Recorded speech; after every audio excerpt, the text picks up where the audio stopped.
रायगढ़ जिले के घने जंगलों के बीच एक विशाल पुरानी हवेली थी, जिसे लोग भूल भुलैया हवेली कहते थे। इस हवेली का नाम सुनते ही लोगों की रूह कांप उठती थी। कहा जाता था कि एक बार जो इस हवेली में गया वह कभी वापस नहीं लौटा।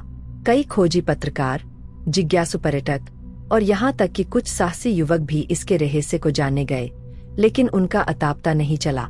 एक दिन आरव और उसकी टीम, जो रहस्यमयी जगहों की सच्चाई उजागर करने के लिए मशहूर थी, इस हवेली की सच्चाई जानने के लिए वहां पहुंची। उन्हें नहीं पता था कि यह यात्रा उनकी जिंदगी की सबसे भयानक रात बनने वाली थी। रात के 11:45 बजे आरव, उसकी दोस्त नेहा, रोहन और समीरा हवेली के गेट पर खड़े थे। चारों ओर घना कोहरा था और हवेली के ऊपर चमगादड़ उड़ रहे थे। हवेली के दरवाजे विशाल और लोहे के बने थे, जिन पर पुरानी आकृतियां उकेरी गई थी।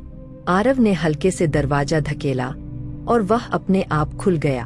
अंदर घुसते ही उन्हें एक अजीब सी ठंड महसूस हुई। हवेली के अंदर के दीपक अपने आप जल उठे और हवा में धीमी सी सरसराहट गूंजने लगी।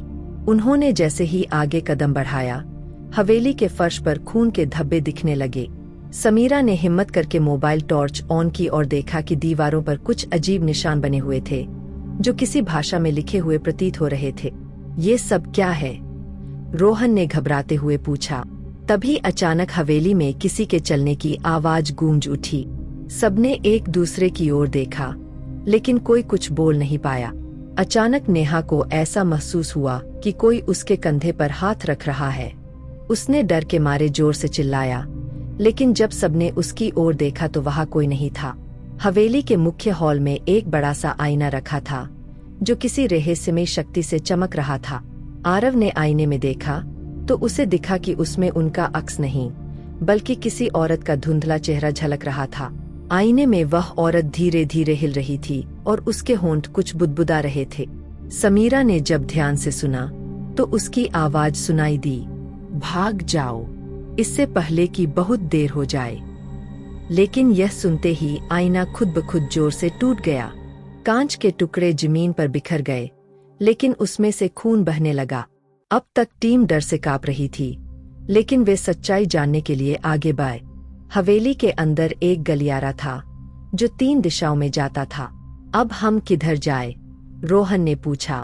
हम तीनों दिशाओं में बंटकर देखते हैं, आरव ने सुझाव दिया। जैसे ही उन्होंने 3 अलग अलग दिशाओं में कदम बढ़ाया, हवा में अजीब सी हलचल होने लगी। समीरा ने जब पीछे मुड़कर देखा तो उसे रोहन नहीं दिखा, वह गायब हो चुका था। अब बचे 3 लोग घबराए हुए थे, लेकिन उन्हें रोहन को ढूंढना था। हवेली के हर कोने से किसी के रोने की आवाज आ रही थी। तभी नेहा को एक कमरा दिखा, जिसके दरवाजे पर लाल रंग से कुछ लिखा था, जो भी इस दरवाजे के अंदर जाएगा वह वापस नहीं आएगा। नेहा और आरव ने डर को किनारे रखते हुए दरवाजा खोला और अंदर दाखिल हुए। कमरे के बीचों बीच रोहन बैठा था, लेकिन उसकी आंखें सफेद पड़ चुकी थीं और वह कुछ बुदबुदा रहा था। अब बहुत देर हो चुकी है, वे आ चुके हैं। तभी हवेली की दीवारों से कई हाथ निकलने लगे और रोहन को अपनी ओर खींचने लगे। नेहा और आरव ने उसे बचाने की कोशिश की, लेकिन रोहन की चीखें गूंज उठीं और वह हवा में गायब हो गया। अब केवल नेहा और आरव बचे थे। वे हवेली से बाहर निकलने के लिए भागे, लेकिन दरवाजा अपने आप बंद हो चुका था। हवेली की दीवारों पर साए घूम रहे थे और अचानक चारों ओर कई लाल आंखें चमकने लगी। अब हम यहाँ से बच नहीं सकते, नेहा ने रोते हुए कहा। आरव ने जेब से हवन कुंड में इस्तेमाल होने वाली राख निकाली, जो उसने सुरक्षा के लिए रखी थी। उसने राख हवेली की दीवारों पर छिड़की और मंत्र पढ़ने लगा। जैसे ही उसने आखिरी शब्द बोले, हवेली में तेज गूंज उठी और सब कुछ हिलने लगा। अचानक दरवाजे खुल गए और हवेली के सभी साए जलकर राख हो गए। आरव और नेहा ने एक दूसरे की ओर देखा और तुरंत वहां से भाग निकले। जब वे गांव पहुंचे तो उन्होंने पीछे मुड़कर देखा। हवेली अब धुएं में तब्दील हो चुकी थी, लेकिन आखिरी बार जब नेहा ने अपनी कार की खिड़की से झांका तो उसे हवेली की टूटी खिड़की में रोहन की सफेद आंखें चमकती दिखीं।